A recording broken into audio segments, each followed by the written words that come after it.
تیری عطا کے بغیر، اور قسم نبی کی ادھوری کتاب لگتی تھی، قسم نبی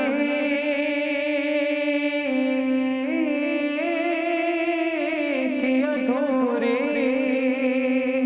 کتاب لگتی تھی، بیاض حمد مجھے نعت مصطفیٰ کے بغیر، اور نہ میری حمد مکمل ہے مصطفیٰ کے بغیر، نہ میری حمد مکمل ہے مصطفیٰ کے بغیر، نہ میری نعت مکمل ہے مرتضیٰ کے بغیر، میں اس طرح سے ہوں یا رب تیری عطا کے بغیر۔ اور آخری شعر آپ کی ذاتی معنی کے لیے کہ سکون ملتا نہیں مصطفیٰ کو اور کہیں،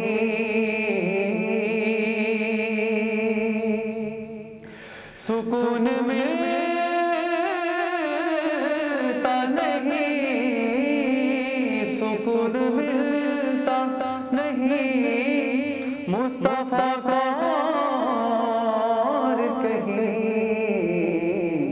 اے شہزادی عالم تیری رضا کے بغیر، میں اس طرح سے ہوں یا رب تیری ثنا کے بغیر۔ ماشاءاللہ ماشاءاللہ سبحان اللہ، بہت خوبصورت کلام، بہت خوبصورت انداز ماشاءاللہ۔ آغا صاحب کب شروع کیا یہ آپ نے جو نعت خوانی جو ہے وہ کیا بچپن سے شوق تھا یا اچانک سے زندگی میں کوئی تبدیلی آئی؟ اور جی شاہ صاحب، سب سے پہلے تو بات ہے کہ یہ عطا ہوتی ہے مالکان کی، خصوصاً حضور کی عطا ہوتی ہے اور ان کی کرم نوازی ہوتی ہے۔ تو اس سلسلے میں بچپن میں بہت کم عمر میں میری ماں جی فرماتی ہوتی تھی کہ جب تمہاری زبان میں لکنت تھی، یعنی کہ تم ٹھیک طریقے سے بات بھی نہیں کر سکتے تھے، تو اس وقت بھی تم حضور کی نعت چلتے پھرتے گویا کرتے تھے، پڑھا کرتے تھے۔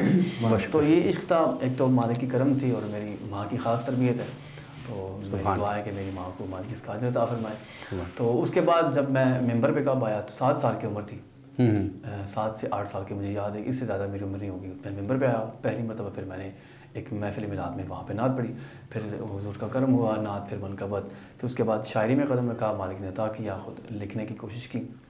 تو کچھ احباب کی طرف سے کچھ نیوز پیپرز ہیں، ان میں بھی 1-2 میری غزلیں اور نظم بھی شائع کی گئی ہیں۔ تو بس یہ کہ ذکر مالک ہے تو ان کی عطا ہے، اور خصوصاً آپ جیسے احباب کی ان دعاؤں کے صدقے میں اور ماں کے کرم۔ ماشاءاللہ ماشاءاللہ، بہت زبردست، بہت خوبصورت۔ انشاءاللہ آپ سے باتوں کا سلسلہ جاری رہے گا۔ ہمارے ساتھ موجود ہیں نیشنل اسمبلی 60 کے سابقہ امیدوار راجہ زاہد عقیل صاحب۔ زاہد صاحب، آپ نے TLP کو جوائن کیا، آپ کسی اور پارٹی کو بھی جوائن کر سکتے تھے، تو آپ کی مذہبی عقیدت تھی یا اس سے پہلے بھی آپ کسی دوسری مذہبی یا سیاسی پارٹی کا حصہ رہی ہیں، یا اچانک سے ہی آپ نے پلان کیا اور آپ آ گئے؟ اعوذ باللہ من الشیطان الرجیم، بسم اللہ الرحمن الرحیم۔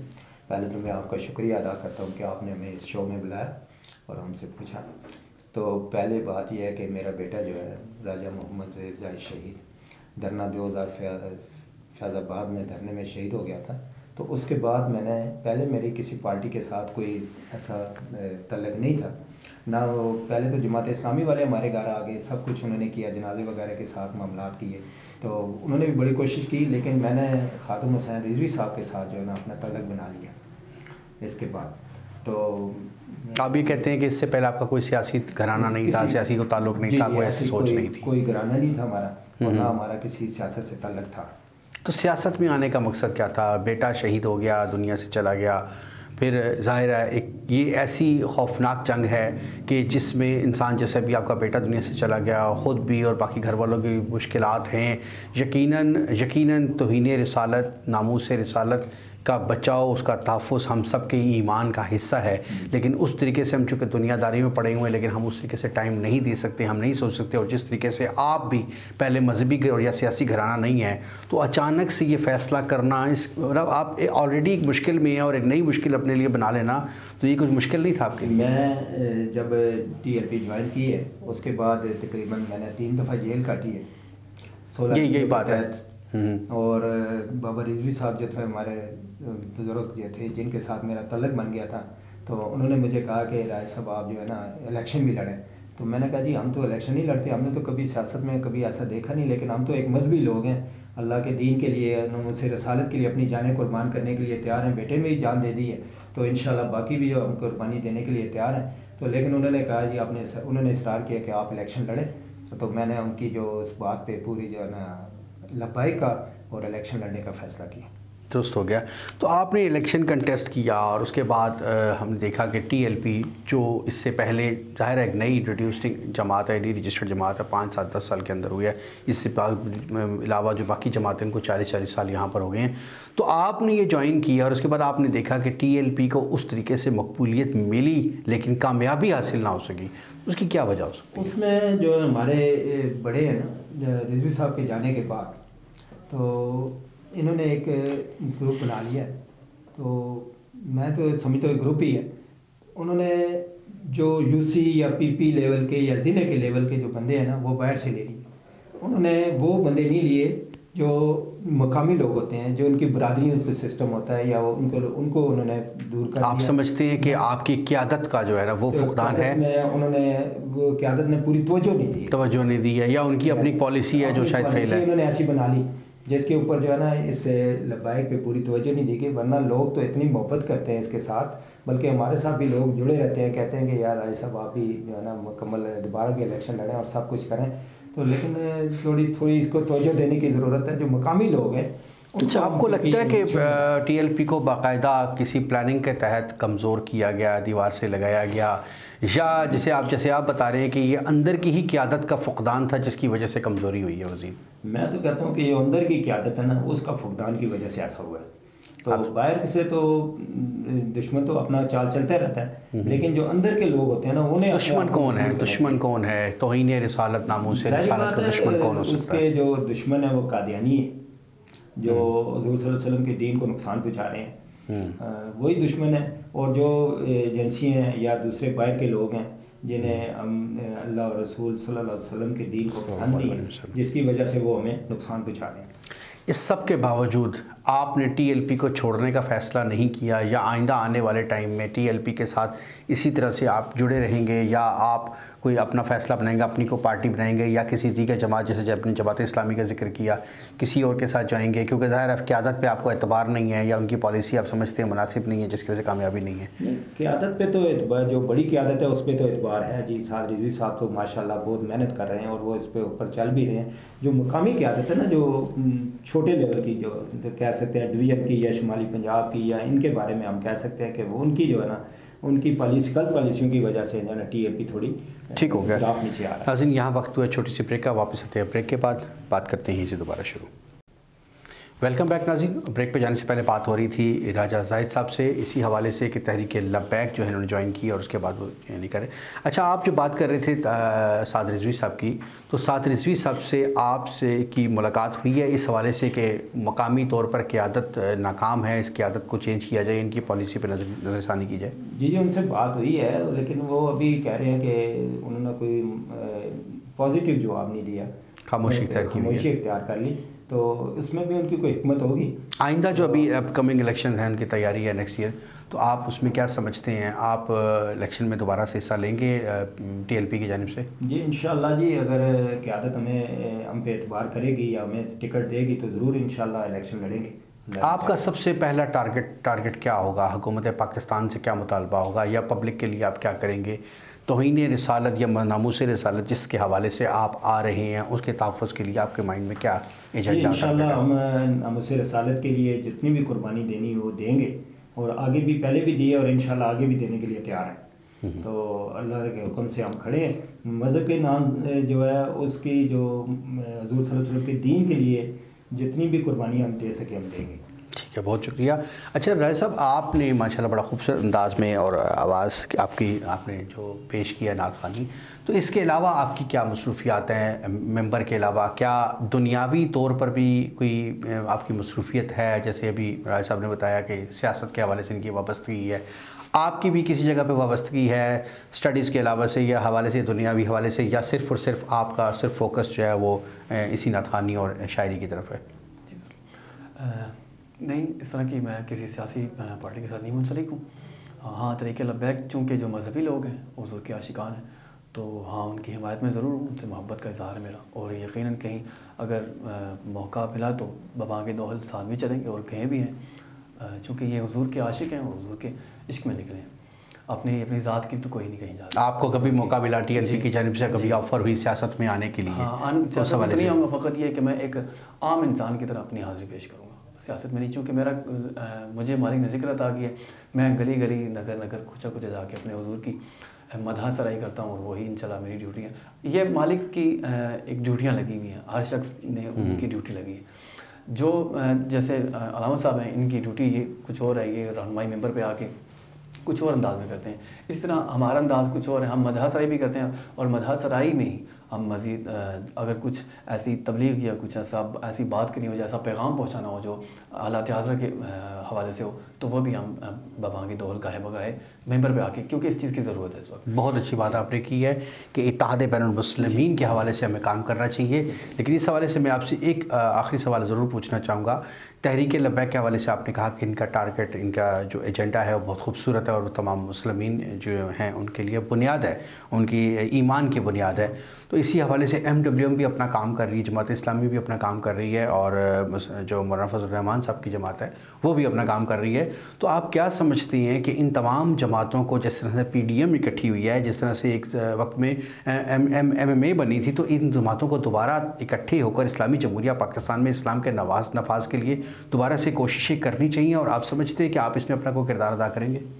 بہت اچھی بات کی, یقیناً ایسا ہونا چاہیے, بلکہ تاریخ میں ایک مرتبہ ایسا ہوا بھی تھا. اگر ہم ایک ہو جائیں نا, آپ نے جماعتوں کی بات کی, میں جماعتوں کے علاوہ بھی ایک بات کرتا ہوں کہ اگر ہم قوم بھی ایک ہو جائیں نا, ٹکڑے بٹے ہوئے ہیں, ہم بہت ایک دوسرے سے دور ہیں, اس چیز کے شکار ہیں کہ ہم ایک دوسرے کے خلاف ہیں.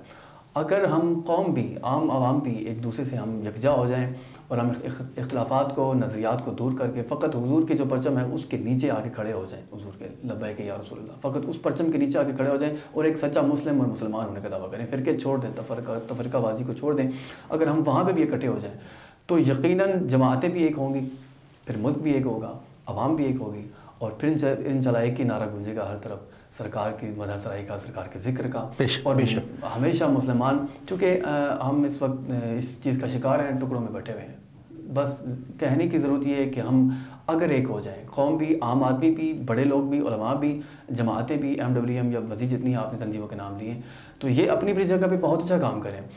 جس دن یہ اکٹھے ہو جائیں گے, ہونا چاہیے بھی, تو پھر مشکلات بہت کم ہو جائیں گی, اور چونکہ جب اکٹھے ہوں گے تو پھر جو ہے مشکلات بہت آسان ہو جائیں گی. ناظرین, بہت خوبصورت پیغام دیا گیا آغا صاحب کی جانب سے, جس طرح سے راجہ صاحب نے کہا تھا کہ ہمارا صرف اور صرف ایک ہی مقصد ہے, بنا کسی لالچ کے توہین رسالت اور ناموس رسالت, توہین رسالت کے خلاف جانا اور ناموس رسالت کے لیے کسی بھی قسم کی قربانی سے دریغ نہ کرنا. آغا صاحب نے بھی اسی والے سے بات کی ہے, آلدو کہ چھوٹے چھوٹے مسائل کی وجہ سے اور مسالک میں اور فرقہ بازی میں تقسیم ہو گئی ہے, لیکن اس کو دور کرنے کی کوشش ہمیں کرنی چاہیے. اور یہ تمام جو سیاسی جماعتیں ہیں, اس مذہبی سیاسی جماعتیں ہیں, ان کو بھی اپنا اپنا کردار ادا کرنا چاہیے, اور ہم بھی اپنی کوشش جاری رہیں گے. آج کے لیے اتنا ہی, اگلے پروگرام میں پھر ملاقات ہو جائے گی. اجازت دیجیے, لیکن جانے سے پہلے میں آغا صاحب سے ایک دفعہ ریکویسٹ کروں گا, صرف 1 منٹ کے لیے منقبت کے کچھ چند اشعار پیش کیجیے گا.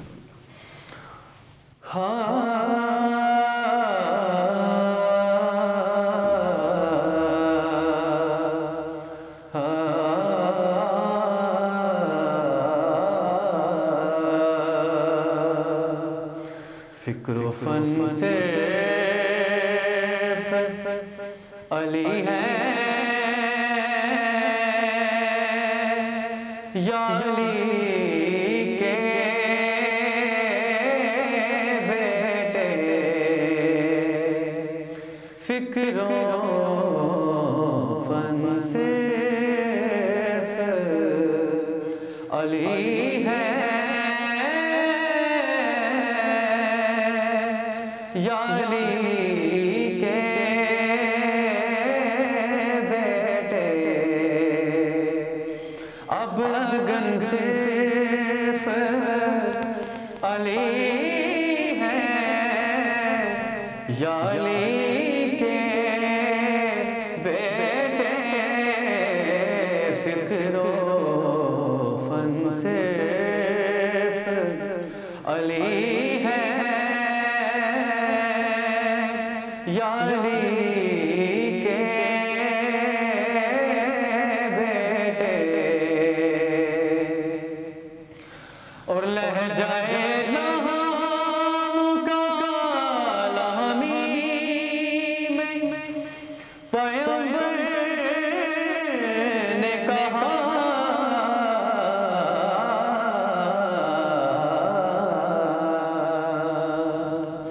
لہجائے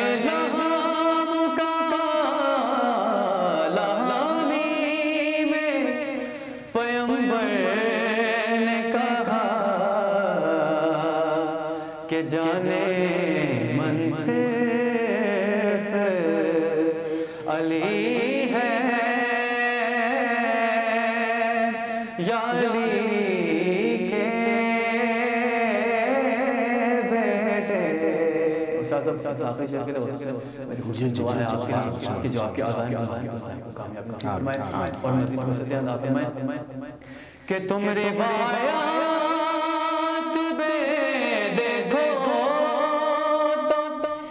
ولی اور بھی ہے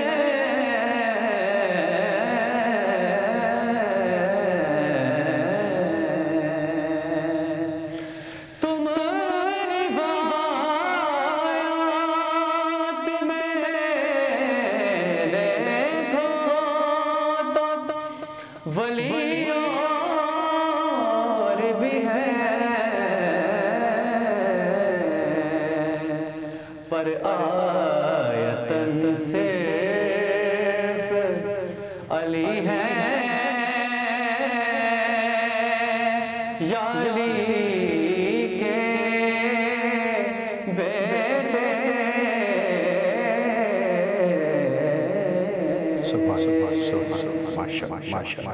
ناظرین اگلے پروگرام میں پھر ملاقات کو اجازت دیجیے. اللہ حافظ.